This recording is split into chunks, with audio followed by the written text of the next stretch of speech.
first sort of precise policy announcement. That said, it's not really an announcement of a new policy. It is the announcement that a previous policy from Keir Starmer is being binned off. And it's being binned off in quite a spiky way, reading the press release that's come from Andy Burnham's team. What they have said of the digital ID programme is basically they're doing it because they want to redirect resources towards people's everyday priorities. They've called the scheme an expensive national government scheme and instead want to prioritise tangible improvements that people can see and feel, citing help with the cost of living as the priority there. So they're essentially saying they can find better ways to spend this money, and I think are also casting this digital ID scheme as an example of the kind of centralised government that Andy Burnham wants to break up and move towards a more devolved, localised setup. It was only September last year that Keir Starmer actually unveiled this digital ID scheme. He said that he would want there to be compulsory digital ID for work when you get a job, and for that to be in place by the end of this Parliament in 2029. The reasoning behind it was that they said it would help crack down on illegal working, and that would lead to benefits around people coming into the country illegally to try and work in the shadow economy as well.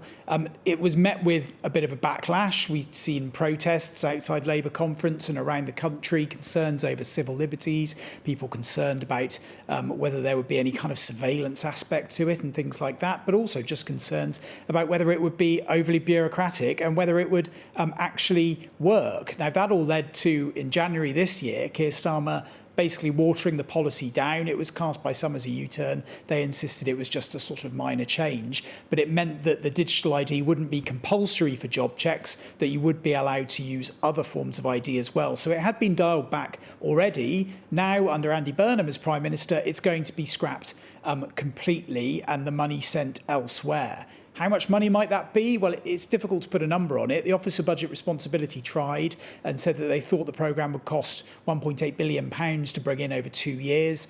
That figure, though, was disputed by the government. They said that they didn't recognise that number. So clearly it's going to save some money. I don't think you're talking about, billions and billions of pounds. It's not going to be a game-changer amount of money that you could say plug the defence whole budget of £5 billion in one fell swoop, but it will save some. And also, we understand that actually Andy Burnham's government still does want to pursue lots of elements of the kind of digital government reforms, digital driving licences, new applications that the government wants to open up and run so people can store government documents securely on their phone as well. So some of the sort of point of digital ID is still going to be pursued, which leads me to believe actually part of this is about politics as well. It's about trying to signal a break from the past and trying to signal a move away from, I guess, what Andy Burnham's team would see as sort of opaque policies towards more tangible, short-term, instant benefits that people can kind of feel and touch and recognise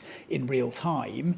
There will be people that disagree with this, though, not least one Sir Tony Blair. His institute, and Tony Blair as a politician, has been a champion of digital ID for a very, very long time, right back from when he was Prime Minister. He sees it as not only a way to crack down on immigration issues, but also just a way of streamlining public services, of cracking down on welfare fraud as well. So I suppose the concern from probably people that back this scheme will be, is what Andy Burnham's doing taking a short-term political decision to signal a political break from the past and to free up more cash in the short term, but actually could the consequence of this be that you're dispensing with a policy that might not do much in the short term, but in the long term might have longer and deeper benefits?